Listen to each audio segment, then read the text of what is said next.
Couple of things to talk about. Number one, I want to start with this.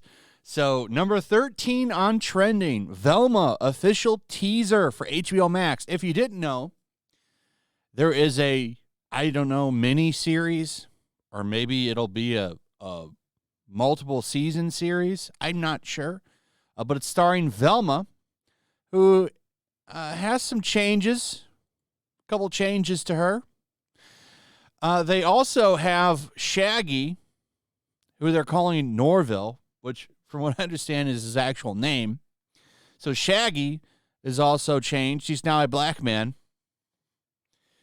And this show is already making sure that if you aren't a fan of these changes, you can go F yourself.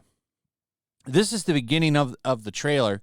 She types this out. Dear HBO Max, I just learned you intend to make a genre-bending comedic origin story of Judy Jetson. When I heard this new version of Judy Jetson wouldn't be boy crazy, the only word I had to describe my disgust is jinxies. If there is one thing the internet agrees on, it's that you should never change anything. I hope you die. Sincerely, Velma. Then she puts a little heart next to it, too. So that's how it's already starting. Basically, if you don't like these changes, go F yourself. That's not working out very well. As you can see, we're already at 117K dislikes to 19K likes. People are not happy about this, and they should be happy about this. People are tired of this shit. It's not that people don't like change. People don't like you attacking them. And what's the reason for this change? Just because I think her name is Mindy Kaling. She was on The Office. She's the woman from India. I forget her last name, but we'll just say Mindy. And they're changing it because she's voicing it. She could have just voiced regular. And I don't even care. Because this show is going to be, it's not going to be funny. It's going to be garbage no matter what the characters look like. But the approach that they're taking here is kind of ridiculous. And it ties right into the other subject, bros, where you attack the audience, and that's never good. This isn't a good way to debut your show. 117,000 dislikes already, right from the start. So you're launching your show with controversy now.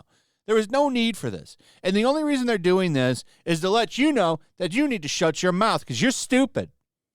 Everybody just making fun of it, saying the same things that we saw on Rings of Power when Velma ripped off her mask and revealed herself to be Morbius, and then said, I would have gotten away with it if it weren't for you meddling kids, sent shivers down my spine.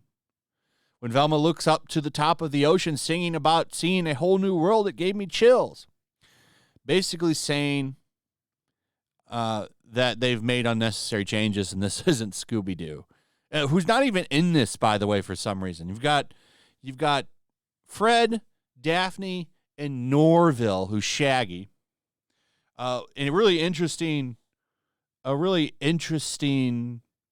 criticism that I've seen is like, okay, you're going to race swap, but you're going to race swap Shaggy and make him black, and Shaggy is the coward and the stoner. Even though they never say, I mean, come on. Shaggy and Scooby getting lit every day in that van. That's why they got the munchies all the time. But an awful idea this is, and it deserves to fail for the way that they're treating the fans here. Then, of course, Bros plunging at the box office again, dropping 64%, which is normal, actually, for a movie. However, when you have one that's performing as bad as Bros, this is a nail in the coffin. It made about $670,000 on Friday, and it's likely going to make $2.3 million for the weekend, which is a miserable $9 million 10-day run. That's really pathetic. So, more bad news for Bros. In fact, Billy Eichner is getting reamed for his comments, where he basically said people that don't go see this movie are homophobic. And what's funny about this is he's quadrupling down, tripling down, actually. Billy Eichner talks fascinating and absurd backlash over his comments on Bro's poor box office. I didn't know people were so interested in me, he says. No, people are interested in the stupid-ass things that you said, where you called everybody that doesn't see this movie homophobic, when there's been a long list of LBGT movies that have been quite successful in America. And by the way, if America was homophobic, this movie wouldn't have been made. But it doesn't matter. He's tripling down. This guy, this is the face of privilege. You're allowed to say this shit and still have a career. But he goes on, like, this is him talking about why the movie failed. It's been fascinating and absurd. I mean, I'm so proud of this movie. I'm mostly just proud of the movie, that the movie is out there. I mean, we worked on it for 5 years, he said. We wanted to make a Nora Ephron movie with horny gay guys, and it's inspired me to make, it's inspired a lot of think pieces and op-eds. I didn't know people were so interested in me. No, the reason that these pieces and op-eds have come out is because of your dumb comments. And this is after he blamed the low opening weekend on homophobes, by the way. That's not what it's about. Here he is doubling down on it.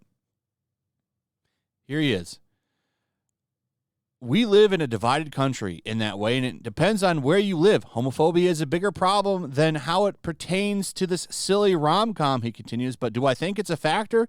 Yes. In certain parts of the country, I think it was a factor. Though, to be honest, we really didn't make the movie for homophobes anyway. This is an R-rated gay rom-com. It was never intended as a movie to try to convince people who don't like them that it's normal and soft and cuddly and okay to talk about, so it's not that movie. So it's complicated, and I honestly find the whole thing to be silly when you take a bird's eye view of it all. It's just a comedy.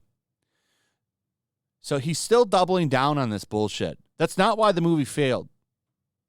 First off, it's a rom-com. I've already went over this. It's a rom-com. It's rated R, which is a factor. 3, the marketing. I never even heard of this movie until he mentioned it. Until he got all this negative press, I'd never heard of it. So maybe you've got some problems in your marketing. I don't know. I think there are a lot of factors to why this movie failed, but phobia is not one of them. That has nothing to do with it. Especially when you look at the movies that have been successful that had gay men in it. Brokeback Mountain is a real popular one to put out there. It's not phobia. If the country really was feeling that way, none of these movies that have topped the box office before would have ever made any money. But I just find it ridiculous that this guy is quadrupling down. This is a triple down because he did it again the other day. So, keep being Hollywood. Keep showing people why they should turn away from Hollywood too. Anyway, that's pretty much it. Let me know what you guys think. Also, if you would, please like, subscribe, share the video. Make sure you're still subscribed, hit that notification bell, and I'll see you on the next one. Peace. Make sure to check out my locals. There's a link in the description.